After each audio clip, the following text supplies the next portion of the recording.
किसी भी वजह से नज़र बद का शिकार रहते हैं। जादू, जन्नात, आसेब, काम करने को दिल नहीं कर रहा, खुश रहने को दिल नहीं कर रहा, आपको आने वाली मुख्तलिफ आवाज़ें, घर के अंदर मौजूद बीमारी। अस्सलाम वालेकुम नाजरीन। आज की वीडियो में एक ख़ास तोहफ़ा है आपके लिए, और वो तोहफ़ा है उस वजीफ़े का जिसका ज़िक्र अभी थोड़ी देर बाद, जिसकी तफसील पीर सैयद मोहम्मद अली ज़ंजानी साहब बताएंगे, और आप देखेंगे कि यकीनी तौर पे ये वजीफ़ा आपके लिए एक तोहफ़ा बनने जा रहा है। वो वजीफ़ा क्या है, किन मुहर्रकात की वजह से है, और उससे आपको क्या फ़ायदा हो सकता है, ये सैयद मोहम्मद अली ज़ंजानी साहब आज ख़ुद फरमाएंगे। बहुत शुक्रिया बुखारी साहब आपका। आज मैं उन लोगों के लिए जो बीमार हैं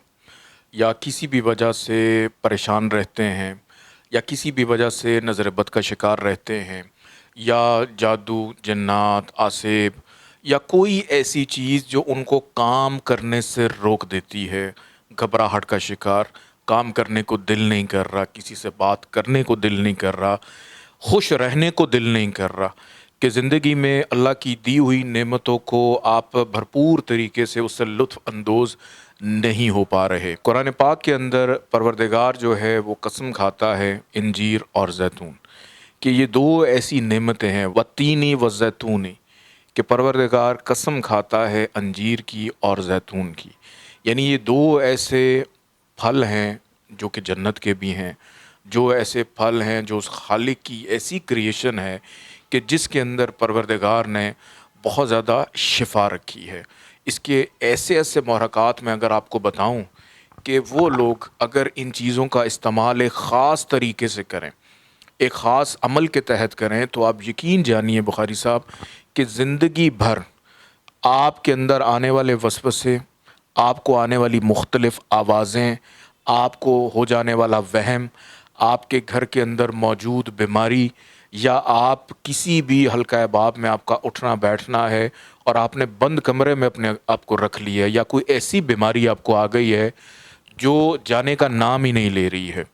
तो उसके लिए एक छोटा सा अमल मैं आपको बता देता हूँ कि आपके पास अगर घर में अंजीर है या आपके पास जैतून है, इन दोनों में से कोई भी अगर इजीली आपके पास अवेलेबल है, आपने इसके लेने हैं 7 दाने, कि 7 दाने आपने लेने हैं, और हर एक दाने के ऊपर आपने पढ़ना ये है, पहले 14 दफ़ा दुरूद पाक पढ़ेंगे, उसके बाद आपने पढ़ना है वत्तीनी वज़ैतूनी मालिक यौमिद्दीन बेहक के अल्लाहुम्मा सल्ले अला मोहम्मद व आले मोहम्मद, और इसके बाद आपने 7 दफ़ा अल्लाह ताला का नाम बोलना है, या शाफ़ियो। 7 दफ़ा आपने या शाफ़ियो की तकरार करनी है। एंड में आप 14 दफ़ा दुरूद पाक पढ़ें।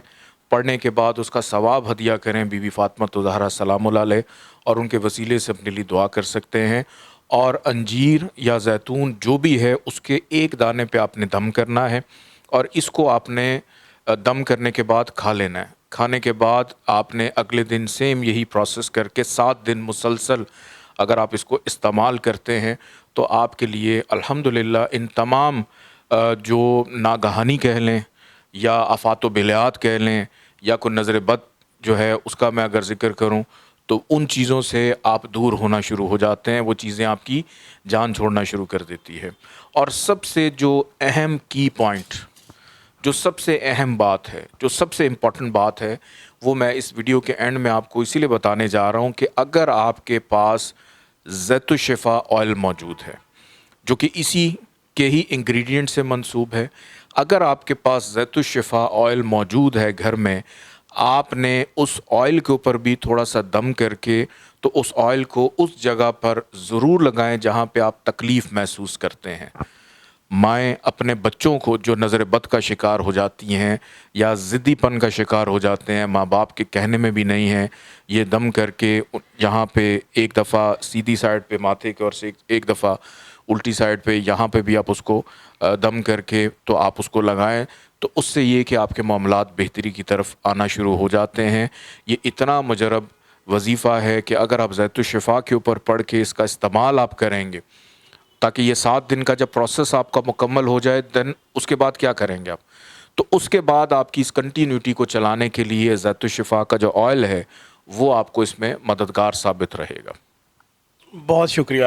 تو یقیناً جیسے کہ میں نے آپ سے پہلے گزارش کی کہ آج کا وظیفہ آپ کے لیے ایک نعمت اور ایک تحفہ ثابت ہونے جا رہا ہے. جیسا کہ تفصیلات میں سنجانی صاحب نے فرمایا کہ کس طرح سے آپ نے اس وظیفے کو پورا کرنا ہے، اور انجیر اور زیتون ماشاء اللہ اللہ تعالیٰ نے قرآن پاک میں ان کا یہ ایز اے نعمت کے طور پہ ذکر کیا اور ان کی قسم کھائی ہے.